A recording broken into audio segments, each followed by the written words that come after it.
بسم اللہ الرحمن الرحیم۔ السلام علیکم ورحمۃ اللہ وبرکاتہ۔ اہلاً و سہلاً اقرا معہد الحافظات بشاور شارع ورثت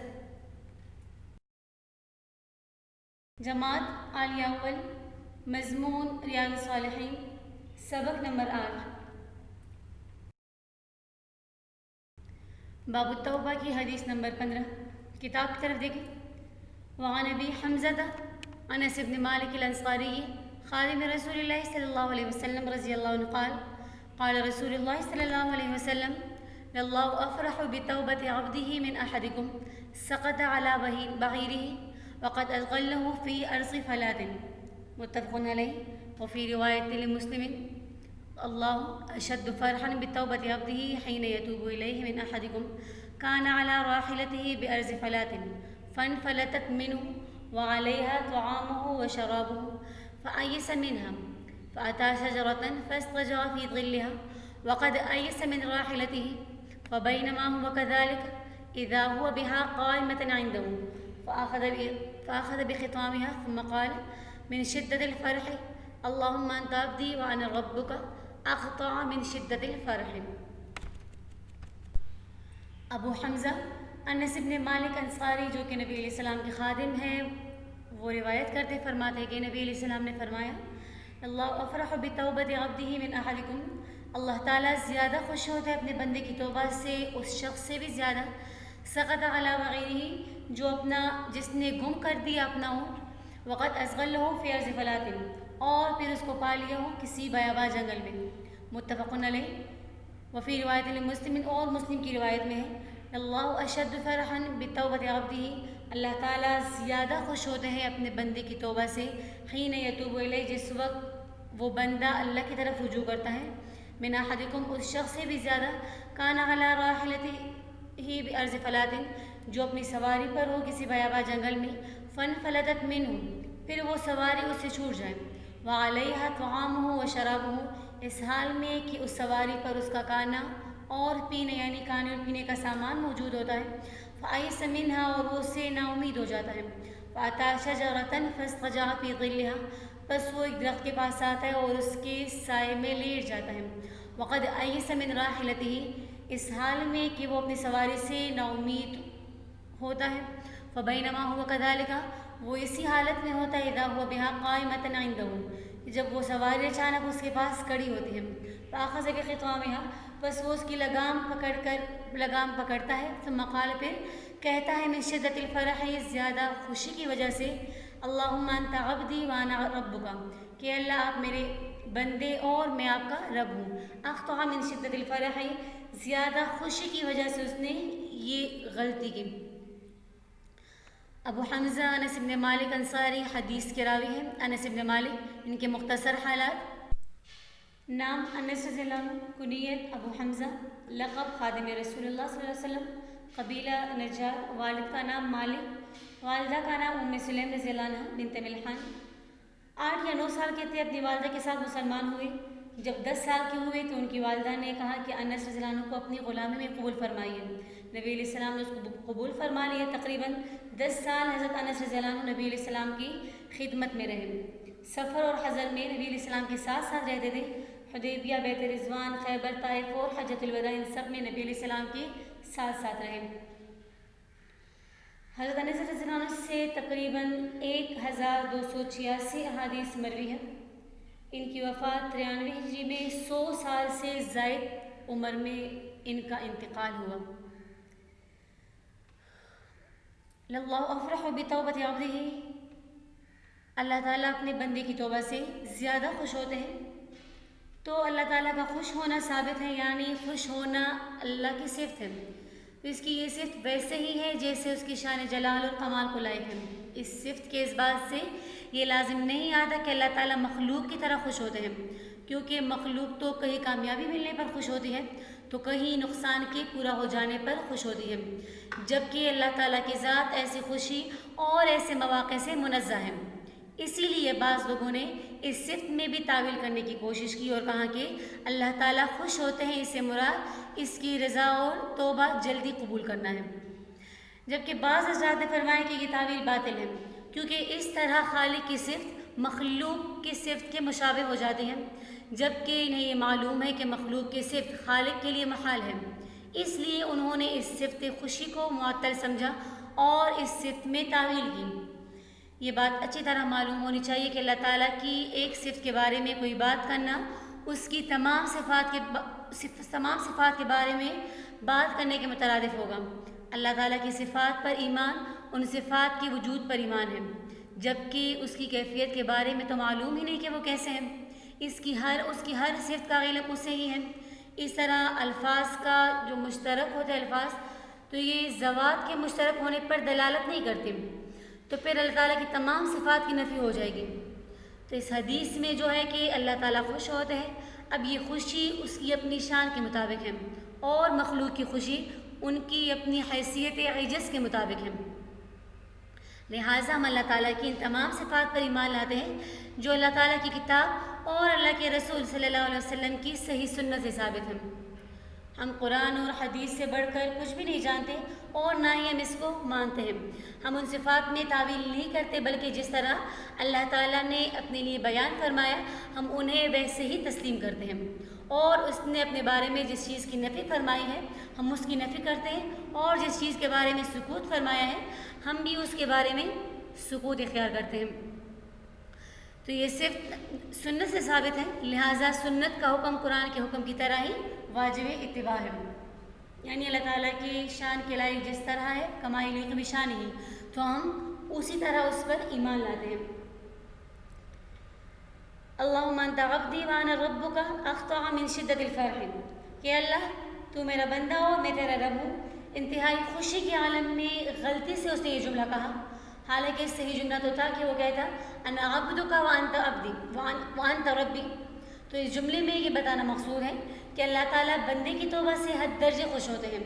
اللہ تعالیٰ کی خوشی کو اس شخص کی خوشی کے ساتھ تشبیہ دی کہ جنگل میں جہاں پر کوئی بھی چیز نہ ملتی ہو، جو کچھ اس شخص کے پاس تھا وہ بھی اسے گم جائے، پھر مایوس ہو جانے کے بعد اچانک اسے وہ چیز مل جائے، تو اس کی خوشی کا اس وقت کیا ٹھکانہ ہوگا۔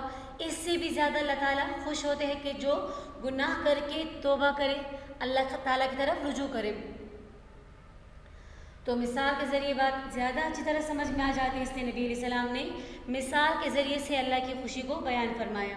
اسی طرح اس حدیث میں توبہ اور استغفار کی ترغیب بھی دی جا رہی ہے کہ گناہ کرنے کے بعد انسان مایوس نہ ہو، بلکہ توبہ کر لے، اللہ تعالیٰ اس کی توبہ سے زیادہ خوش ہوتے ہیں۔ اسی طرح حدیث سے معلوم ہوتا ہے کہ غیر ارادی طور پر کی جانے والی غلطی پر کوئی معاوضہ نہیں، جس طرح اس حدیث میں اس آدمی کا ذکر ہے کہ اس نے خوشی کی شدت سے ایک بہت ہی نامناسب کلمہ منہ سے ادا کیا لیکن اس پر معاوضہ نہیں ہوا۔ اسی طرح حدیث سے بھی معلوم ہوتا ہے کہ جو شخص اللہ تعالیٰ کے سوا کسی اور چیز پر بھروسہ اور توکل کرتا ہے تو وہ سہارا عین اسی وقت ٹوٹ جاتا ہے جب اس کو سہارے کی زیادہ ضرورت ہوتی ہے، کیونکہ وہ آدمی اس جنگل میں ویسے ہی نہیں سو گیا تھا، بلکہ اسے اپنے زاد راہ پر اپنے ساتھ جو اس کے ساتھ جو زاد راہ موجود تھا اسے کافی بھروسہ تھا اس پر۔ جب اس نے اس پر بھروسہ اور توکل کیا تو وہ اس سے جاتا رہا۔ اگر اللہ تعالیٰ کا اس پر کرم نہ ہوتا تو وہ ذات سفر جو اس کے پاس تھا وہ اسے واپس بھی نہ ملتا۔ تو اللہ تعالیٰ اپنے بندوں کی توبہ پر بہت زیادہ خوش ہوتے ہیں۔ بندے سے چاہے کتنے ہی گناہ سرزد نہ کیوں نہ ہو جائے، توبہ کرنے میں ہرگز سستی نہیں کرنی چاہیے، لیکن قبولیت کے لیے بھی سچی توبہ کا ہونا شرط ہے۔ اگلی حدیث وعن نبی موسیٰ عبداللہ ابن قیس العشری رضی اللہ عنہ عن النبی صلی اللہ علیہ وسلم قال ان اللہ یبسط یدہ باللیل لیتوب مسیء النہار ویبسط یدہ بالنہار لیتوب مسیء اللیل حتی تطلع الشمس من مغربها۔ حضرت ابو موسیٰ عبداللہ ابن قیس العشری رضی اللہ عنہ سے روایت ہے کہ نبی علیہ السلام نے فرمایا ان اللہ تعالیٰ یبسط یدہ باللیل، کہ بے شک اللہ تعالیٰ اپنا ہاتھ پھیلاتے ہیں رات کو، لیتوب مسیء النہار، تاکہ دن کو گناہ کرنے والے توبہ کریں، ویبسط یدہ بالنہار، اور اپنا ہاتھ پھیلاتے ہیں دن کو، لیتوب مسیء اللیل، تاکہ رات کو گناہ کرنے والے رات کا گناہ گار وہ توبہ کریں، حتی تطلع الشمس من مغربها، یہاں تک کہ سورج مغرب سے طلوع ہو جائیں۔ ان اللہ تعالیٰ یبسط یدہ باللیل، اللہ تعالیٰ اپنا ہاتھ پھیلاتے ہیں رات کو تاکہ دن کو گناہ کرنے والا توبہ کرے۔ تو اللہ ہاتھ پھیلاتے ہیں، تو یہ کیسے ہاتھ پھیلاتے ہیں؟ تو علماء فرماتے ہیں کہ یہ متشابہات میں سے ہے۔ بعض محدثین فرماتے ہیں کہ یہ کنایہ ہے مانگنے سے، کہ لوگوں کی عادت ہے جب کسی سے کوئی چیز مانگتے ہیں تو اس کے سامنے ہاتھ پھیلاتے ہیں۔ اسی طرح جب کوئی چیز انہیں ناپسند ہو جائے تو وہ ہاتھ پیچھے کر دیتے ہیں۔ تو اللہ تعالیٰ بھی ہاتھ پھیلاتے تاکہ بندے توبہ کر لیں۔ علامہ نووی رحمہ اللہ فرماتے کہ اللہ کے ہاتھ پھیلانے کا مطلب یہ کہ اللہ تعالیٰ اپنی مغفرت اور رحمت کرنا چاہتے ہیں۔ تو اللہ تعالیٰ کے لیے ہاتھ تو ثابت ہے، مگر وہ ایسے ہی ہے جیسے اس کی شان جلال اور کمال کے لائق ہیں، اور ان کی کیفیت کے بارے میں اللہ ہی بہتر جانتے ہیں۔ اس لیے ان پر ایمان لانا واجب ہے، اور ان کے بارے میں یہ سوال نہ کرنا بھی واجب ہے کہ وہ کیسے ہیں۔ حتیٰ تطلع الشمس من مغربها، یہاں تک کہ سورج مغرب سے نکل آئے تب تک انسان کی توبہ قبول ہوتی ہے۔ تو جب سورج مغرب سے نکلے گا تو اس وقت توبہ کا دروازہ بند ہو جائے گا۔ قرآن میں اللہ تعالیٰ نے فرمایا یوم یأتی بعض آیات ربک لا ينفع نفسا ایمانها، کہ جس دن آ جائے گی آپ کے رب کی بعض نشانیاں تو اس وقت کوئی نفع نہ دے گا کسی نفس کو اس کا ایمان۔ تو معلوم ہوتا ہے کہ اللہ تعالیٰ آدمی کی بہت توبہ قبول کرتا ہے، خواہ دن ہو یا رات۔ تو بندے کو بھی ہر وقت اللہ تعالیٰ سے توبہ استغفار کرتے رہنا چاہیے۔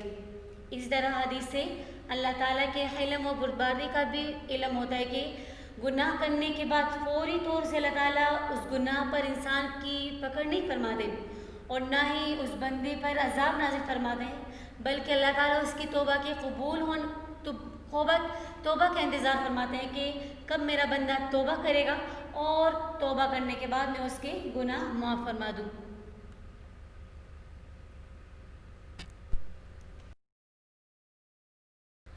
وعن ابی ہریرہ رضی اللہ عنہ قال قال رسول اللہ صلی اللہ علیہ وسلم من تاب قبل ان تطلع الشمس من مغربها تاب اللہ علیہ۔ اور ابو ہریرہ رضی اللہ عنہ سے روایت فرماتے کہ نبی علیہ السلام نے فرمایا من تابہ، جو توبہ کرے قبل اس کے ان تطلع الشمس من مغربها، کہ سورج مغرب سے طلوع ہو جائے، تاب اللہ علیہ، تو اللہ تعالیٰ اس پر یعنی اس کی توبہ قبول فرماتے ہیں، اللہ اس کی توبہ قبول فرمائیں گے۔ من تاب قبل ان تطلع الشمس من مغربها تاب اللہ علیہ، جو شخص مغرب کی طرف سے سورج طلوع ہونے سے پہلے ہی توبہ کرے تو اللہ تعالیٰ اس کی توبہ قبول فرماتے ہیں۔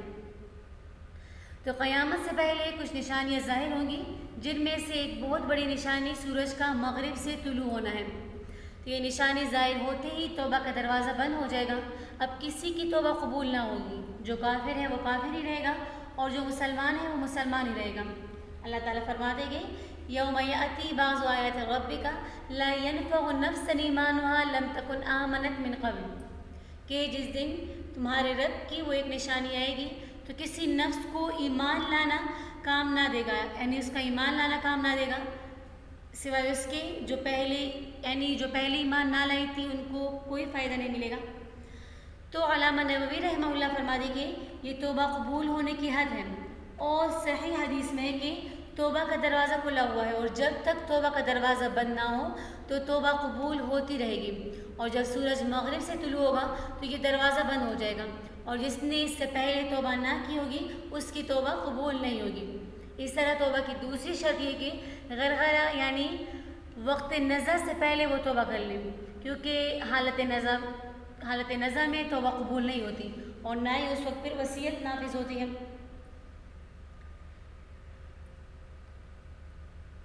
اب یہاں پر یہ سوال ہے کہ کس کی توبہ قبول نہیں ہوتی؟ تو اس میں تو اتفاق ہے کہ وہ بالغ لوگ جو اس منظر کو دیکھیں گے تو ان کی توبہ قبول نہیں ہوگی۔ اس کے بعد پھر جو پیدا ہوں گے یا اس وقت وہ بالغ مکلف نہیں تھے، کیا ان کی توبہ بھی قبول ہوگی یا نہیں؟ تو اس میں علماء کرام کے مختلف اقوال ہیں۔ بعض علماء فرما دیں کہ طلوع شمس یعنی مغرب سے سورج کے طلوع ہونے سے پہلے تک قیامت تک توبہ کا دروازہ بند ہو جائے گا، یعنی جب سورج طلوع ہو جائے تو اس کے بعد قیامت تک توبہ کا دروازہ بند ہو جائے گا۔ جبکہ بعض علماء کی نزدیک اس واقعے کے وقت جو بالغ ہوں گے تو ان کا ایمان قبول نہیں ہوگا، اور بعد والوں کی توبہ قبول ہوگی اور ان کا ایمان بھی معتبر ہوگا۔ جبکہ بعض حضرات فرماتے کہ جو حضرات اس واقعے کے بعد پیدا ہوئے اور ان کو تواتر کے ساتھ اس واقعے کی خبر ہوئی اور اس کا یقینی علم ہو گیا تو ایسے لوگوں کی بھی توبہ قبول نہیں ہوگی۔ اگر یقینی علم نہ ہوا ہو تو اس وقت پھر ان کی توبہ قبول ہو جائے گی۔ اس طرح حضرت حکیم الامت فرماتے کہ جب لوگ اس واقعے کو بھول جائیں گے اور ان کی یعنی جو واقعے کی وہ اللہ کی ہوں گی اور ان کے ذہنوں سے نکل جائے گی تو پھر دوبارہ توبہ قبول ہونا شروع ہو جائے گا۔ اب یہ واقعہ کب ہوگا؟ تو حضرت عیسیٰ علیہ السلام کے دنیا میں آنے کے کافی عرصے بعد یہ واقعہ پیش آئے گا۔ علماء فرماتے ہیں کہ یہ بات بھی بعید از قیاس معلوم ہوتا ہے کہ ایمان اور توبہ قبول نہ ہونے کا یہ حکم جو آفتاب کے مغرب کی جانب سے طلوع ہونے کا وقت ہوگا آخر زمانے تک باقی نہ رہے، بلکہ کچھ عرصے کے بعد یہ حکم بدل جائے اور پھر ایمان اور توبہ قبول ہونے لگے۔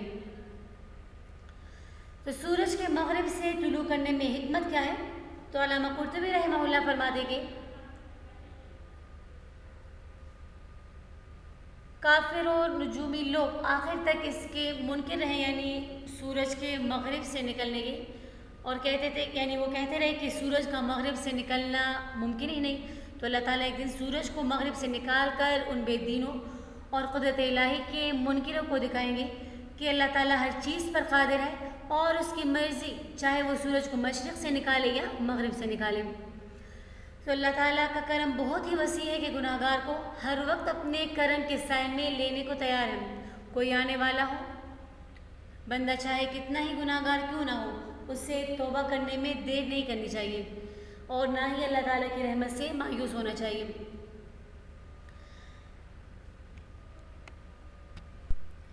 وعن ابی عبد الرحمن عبداللہ ابن عمر بن الخطاب رضی اللہ عنہما عن النبی صلی اللہ علیہ وسلم قال، ابو عبد الرحمن عبداللہ ابن عمر ابن خطاب رضی اللہ عنہ سے روایت فرماتے کہ نبی علیہ السلام نے فرمایا، ان اللہ عز و جل، بے شک اللہ عز و جل یقبل توبۃ العبد، اپنے بندے کی توبہ قبول فرماتے ہیں، ما لم یغرغر، جب تک کہ اس پر عالم نزع طاری نہ ہو، حالت نزع جب تک اس پر طاری نہ ہو تو اللہ تعالیٰ اپنے بندے کی توبہ قبول فرماتے ہیں۔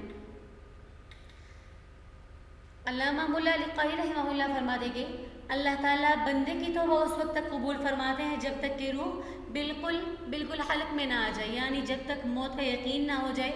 موت کا یقین ہو جانے کے بعد کی جانے والی توبہ قابل قبول نہیں، جس طرح کہ اللہ تعالیٰ قرآن میں ارشاد فرماتے کہ وَلَيْسَتِ التَّوْبَةُ لِلَّذِينَ يَعْمَلُونَ السَّيِّئَاتِ حَتَّى إِذَا حَضَرَ أَحَدَهُمُ الْمَوْتُ قَالَ إِنِّي تُبْتُ الْآنَ وَلِلَّذِينَ يَمُوتُونَ وَهُمْ كُفَّارٌ، اور توبہ ان لوگوں کی قبول نہیں ہوتی جو کہ گناہوں میں لگے رہتے ہیں، یہاں تک کہ جب ان میں سے کسی کو موت آ جائے تو کہے کہ اب میں نے توبہ کی، اور نہ ان کی جو کہ کافر مرے۔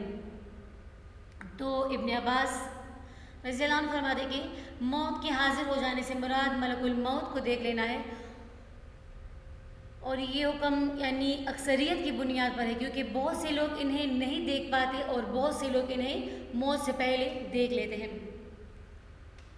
اس طرح حکیم الامت مولانا اشرف علی تھانوی رحمہ اللہ نے لکھا ہے کہ موت کے وقت آدمی کی دو حالتیں ہوتی ہیں۔